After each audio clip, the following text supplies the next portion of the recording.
Ottawa.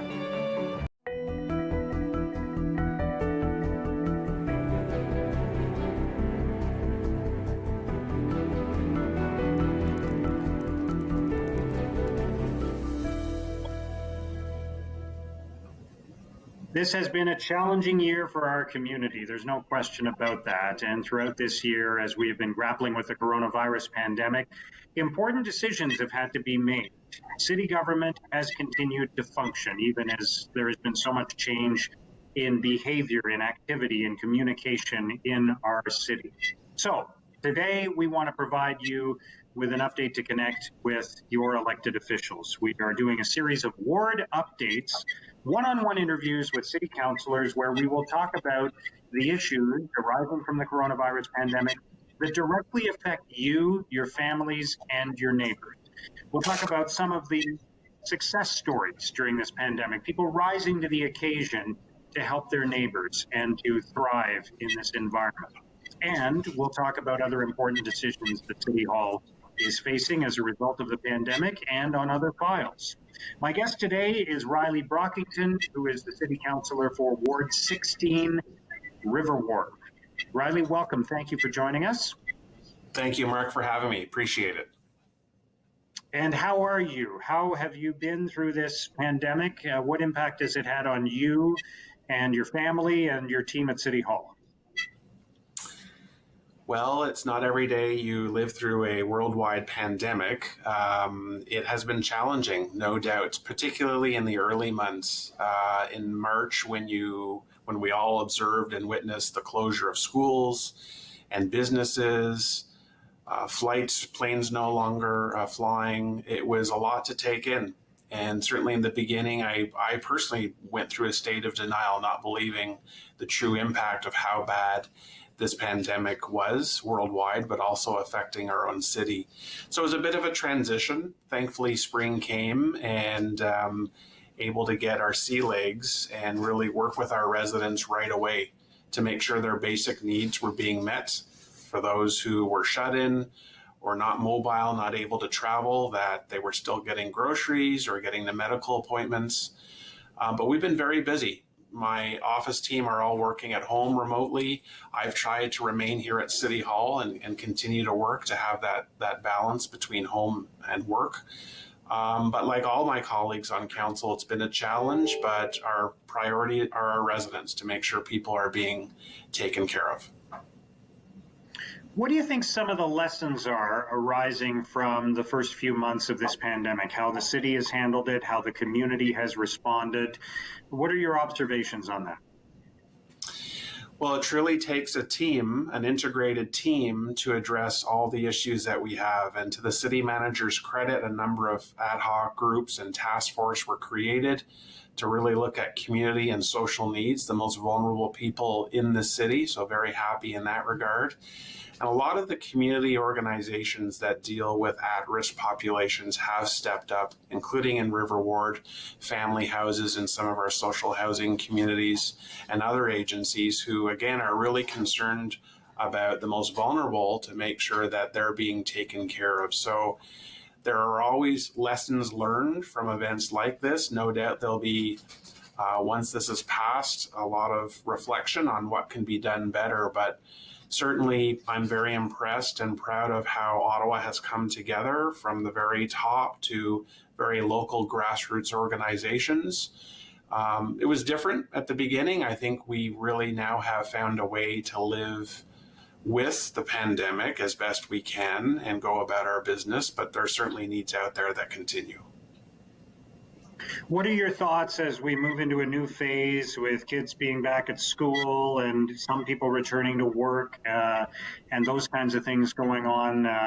There's also some things happening in another direction as well. As the weather gets cooler, then people won't necessarily be on patios as much, so restaurants will have to adapt yet again. Give me a sense of what you're feeling as we move into autumn about how we're managing this pandemic and how things are about to change. Well, I'm not going to lie. I'm concerned as you get more people inside. All the statistics that we've received and information is we're certainly going to see more cases. I think we have to be reasonable in our reaction to the case rise. I think we have to isolate people who are positive or show symptoms right away, and the contact tracing and eliminating people who have been exposed from the general population is critical to avoid sort of a mass spread of this virus. So I think people have to understand that additional cases are to be expected. I think September is going to be a true test month and indicate how well we get through the autumn and winter. But I'm really opposed to the mass closures that we saw at the beginning of the pandemic. Again, we cannot, I think, get through another round of business closures. I know a number of business owners who are on thin ice right now financially, and that would just eliminate their business to be closed again for any period of time. And I do acknowledge that the closures, the school closures in the spring were very hard on many students and their families. And I'm not a fan of remote learning. I think remote learning is better than no learning, but I still think it's very challenging for a number of students. There are significant advantages to being in school. That's why medical professionals have endorsed a back to school plan. But I also live in reality, and there are going to be some challenges this fall, and we have to be ready to tackle them straight on. And what can we do about supporting the business community? I know there have been a lot of efforts to encourage people to shop local. It's kind of an interesting dynamic because we don't necessarily want people going out too much, but we also don't want businesses to suffer. This has largely been, there's been a lot of support from the federal government. It's largely been their mandate to kind of support business. But what can we do at the city level to help businesses? Well, first, Mark, I just want to applaud that what I've observed and witnessed in local businesses as far as adherence to the direction from Ottawa Public Health by businesses has been excellent, and by patrons in those businesses has been very good. So they have stepped up, the business owners. They have modified the interior of their establishments to adhere to those directions and guidelines from OPH, and I want to applaud them in that regard. But people have to understand how important local businesses are to the local economy, how many people are employed, and they're the backbone of many communities. And if you have an opportunity to shop in a big box national store or multinational store or a mom and pop shop that sells exactly the same goods that you need, think about the impact that your dollars will have on these small businesses. We really do need to promote them, the city, as much as possible, to shop local, shop within your community. They are struggling. They're trying to get through this as well. And yes, some have modified their service delivery. There was a lot of online ordering. Certainly the number of online purchasing stats that I've seen have skyrocketed through the spring and early summer when you compare them to last year. But we need these small businesses in our communities. They make our communities vibrant, and they make our communities diverse, not just residential. So we all need to recognize this and shop local. And what about people at risk in our community? Tell me a little bit about what's been happening to the disadvantaged, to the homeless, and how we need to adapt to the pressure that they're under. There are people who are already struggling in our community, and this has only made things worse. Exactly. Well, there's sort of a citywide initiative, and then there's initiatives in Riverward. Citywide, certainly, there's a recognition that people who are in shelters, for example, close confines, that the city has tried to take single people or families outside of shelters and spread them out. So there are a number of hotels that are being used in the city for that purpose. Abutting Riverward at the Jim Durrell Arena, we have relocated a number of men from men's shelters to the arena. Much more, arena is obviously different than a hotel, but they are getting provided better opportunities to, be socially distant from one another. The Travelodge Hotel on Carling Avenue in Carlington, right across from Westgate, has been a family shelter, and a number of families have been removed from there to a hotel in Canada to give them, again, more opportunities to be physically distant.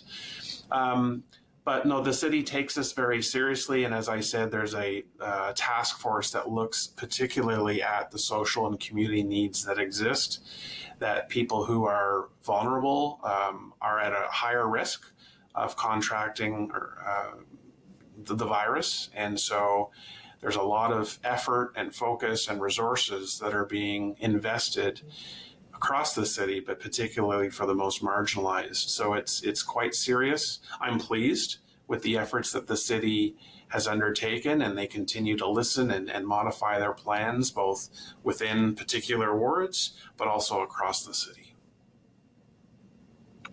Throughout this pandemic, there have been examples of heroic behavior of people really supporting others. I know in every ward in this city that's been the case. Can you share some examples of what you've witnessed in River Ward? Small things like people knitting masks that they're donating to hospitals. We have our family houses in the social housing complexes that have remained open. And I really do want to underline my strong appreciation and admiration for the volunteers and the staff in our family houses, but particularly the food banks that stay open and the hot meals that they provide throughout the day. I've been collecting simple things, Mark, like egg cartons, used egg cartons that families use. I've been collecting them throughout the ward to give them to the social housing houses so they can provide fresh eggs as part of their food bank program. But in the Caldwell-Carlington community in particular, as I said at the Travel Lodge, we've had a number of community agencies come in to provide multiple hot meals or packaged meals that can be picked up, brought back to your room for people. I was at the Caldwell Family Center last week during the lunch hour, and they serve hundreds throughout the day. At lunch, it's about 150. These centers have not closed. These centers have acknowledged and realized that in the most pressing times, they need to stay open, that there really are no other community resources that will come in and do the work that they've done. So I've been very impressed. You know, these volunteers are putting their own health at risk by serving others. Obviously, they do take precautions with PPE and other initiatives, but I can't say enough about how much I appreciate and acknowledge the great work they do normally outside of a pandemic, but have really pulled up their socks and served the community well. And I'm very, very pleased. Riley, what's your sense of what has permanently changed as a result of this pandemic and the lockdown surrounding it, and what things are going to go back to normal? I know that's a tough question and it's early, but what is your sort of first impression of all of that? Well, I mean, yeah, I don't like the phrase "the new normal." That this is because there's nothing normal about a pandemic. What we're trying to do is modify our life to live with it. Certainly, there's a lot of talk about what the office will look like after the pandemic or during the pandemic. Obviously, as people are slowly asked to come back to work, but what will office be like after the pandemic? Will there be more opportunities to work at home? Will employers provide resources to staff to modify their homes to work at home? I know people in River Ward who have actually sold their homes within the last few months because they want more space. They see themselves working at home, so that's quite interesting. Public transportation. There's going to be a huge impact on public transportation in this city if people who normally have commuted to the office or to university by bus or LRT who decide to stay home.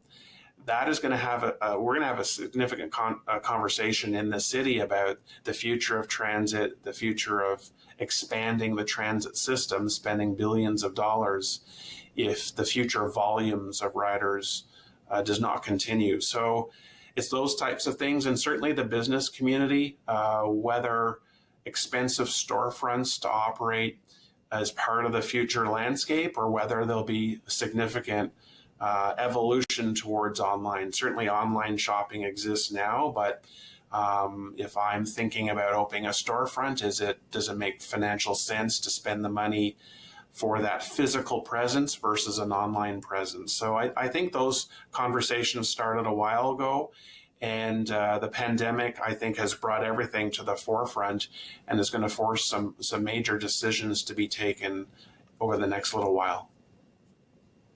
Just on the issue of transportation and transit, you brought something up there, which I think is a fair question, and that is, should we continue to spend billions of dollars on public transit and expanding the light rail system if fewer people are going to use it in the future, if more people are going to work from home, if congestion is not going to be as much of an issue? So what is your thought on that? Because we're already pretty heavily committed to this multi-billion-dollar system. Yeah, I'm not suggesting for 1 second that the phase 2 of LRT stop. I'm completely on board. Council's made that decision. Construction has started many months ago. But what I am alluding to, Mark, is that we have a serious conversation about phase 3. Do you proceed with phase 3 to the further west end of the city? You really have to do a smart analysis on what the long-term impacts are going to be. And I think taxpayers expect that. But also there are other major road commitments that the city is looking at through our transportation master plan. And again, we've just seen last week that the current transportation master plan that's being reviewed is going to be delayed. And it's going to be delayed because studies that were supposed to happen in 2020 that need traffic volumes, real-time traffic volumes for modeling and other analysis just isn't there. We don't see the traffic volumes right now on the road. So if you're going to refresh your TMP, you need real numbers and not pandemic numbers. So that's an interesting fact that we've seen recently as well. But no, I really do think we have to take a breath and understand what the short, medium, and long-term impacts will be. I hope the long-term impacts resemble pre-pandemic, to be honest. I hope we do go back to as much as normal as possible, but I also acknowledge that there are going to be different ways that employers and employees work and function. And I think universities will be under some pressure to look at online possibilities as well for their students. So that all has to be factored in as well. I just think the city has to be cognizant of this. And when we're ready to spend some big money on big projects, we have to be ready to rationalize and explain that to taxpayers that in the long term, this investment is wise and needed. Just before we leave transportation, I know a lot of people have expressed concern about traffic patterns recently and people speeding.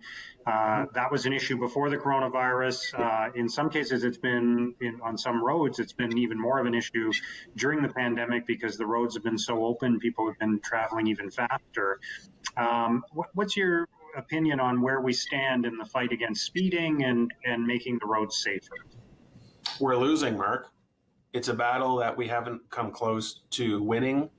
And I think we fail to acknowledge how bad the problem is. And certainly with the previous police chief, Chief Bordelot, one of his top 3 priorities as a chief was traffic and road safety. He never put the resources in that were necessary to address this seriously. Certainly under Chief Slowly that we have now, there's a operation, I think it's called Overwatch, where for the past few months, teams have been out and addressing a whole number of issues, including street racing and speeding and other items. And I've asked for stats.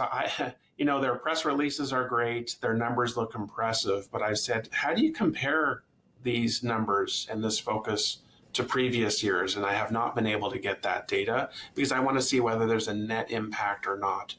Street racing at night is real. We have arterial roads in my ward, like every other ward, where whether it's Riverside or the Airport Parkway, Hunt Club, Fisher, Marival, where repeatedly we hear from residents about the street racing at night, but also during the day. And it's dangerous and is very frustrating because my big focus as a councillor is the safety, residential safety, road safety, recognizing that vulnerable users are at risk. And what we see in Ottawa is excessive. That's why I was a huge proponent of the speed technology, went to Queen's Park to testify to get this. Luckily, it's rolling out now in the city this season, so we're going to see the stats and the data once that gets rolling. But we're losing the battle. We really are losing the battle, and I want to see more attention and resources, not just by the OPS, but by the city, in how we design streets, how we redesign streets when streets get rebuilt, and a greater community-based focus on making our streets safer. Something else that is an implication, obviously, of the coronavirus pandemic is the impact that it's having on the city's finances. And I wanted to hear your thoughts on how we resolve some of the shortfalls in the budget. There's a $192 million budget deficit that's effectively been created because of lower transit revenues and other factors.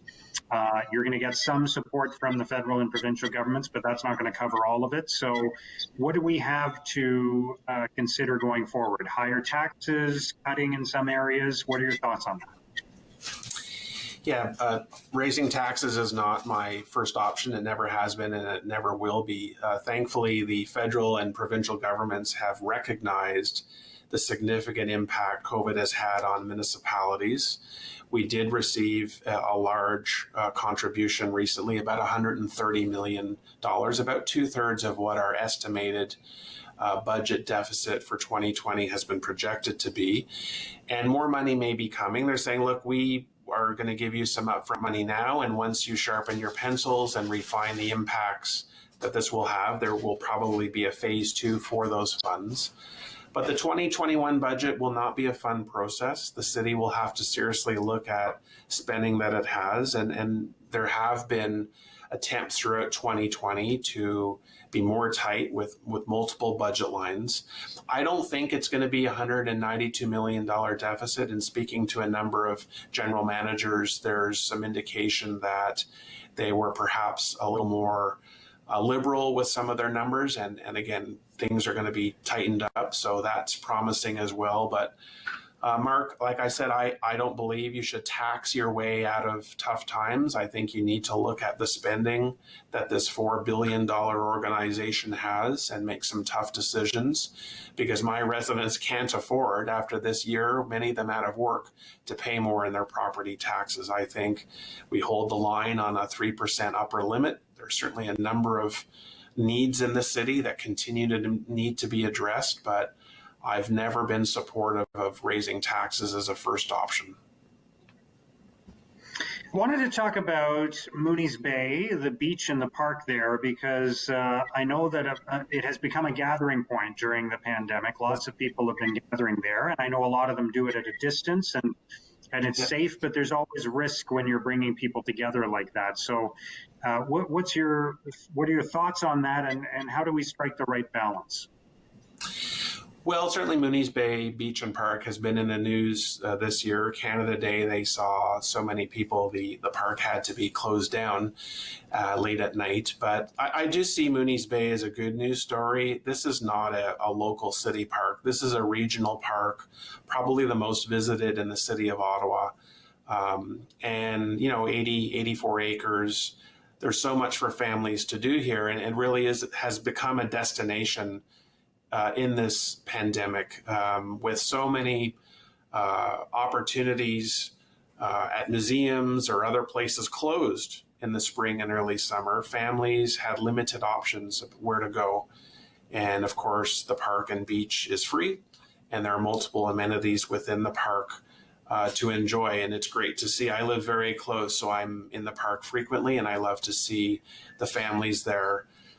For the most part, what I witness is proper physical distancing. It hasn't always been like that. There have been bylaw officers in the park, and when the beach opened, beach staff reminding the visitors of the importance of physical distancing.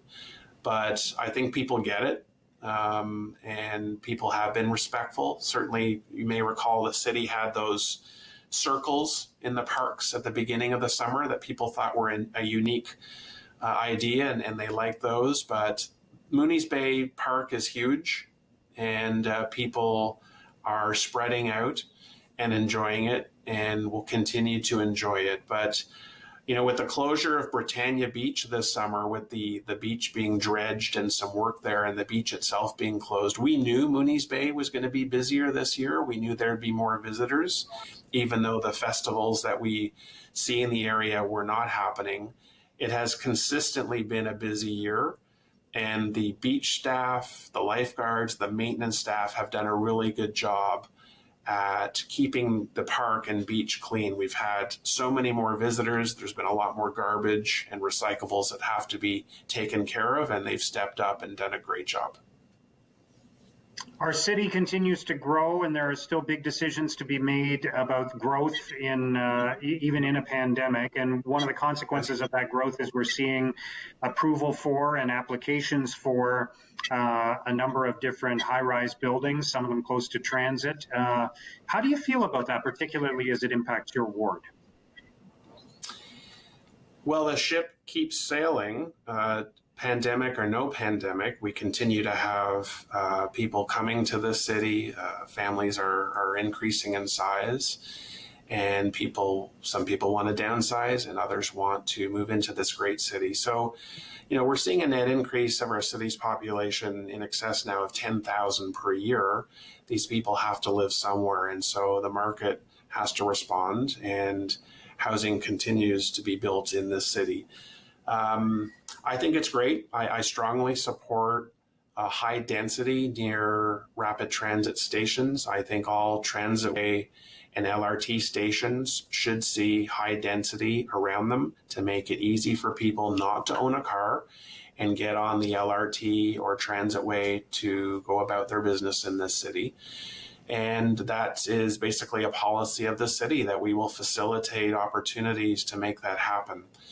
Obviously, that comes with discussion with the city, but we recently approved a growth strategy for this city as part of the official plan review, and that there was a great discussion, many hours at City Hall on that. But we recognize that the city is going to grow tremendously, and we have to have those policies in place. All right. Riley Brockington, I appreciate you joining us for this ward update. Thank you so much, and good luck to you and your constituents. Thanks for your time today.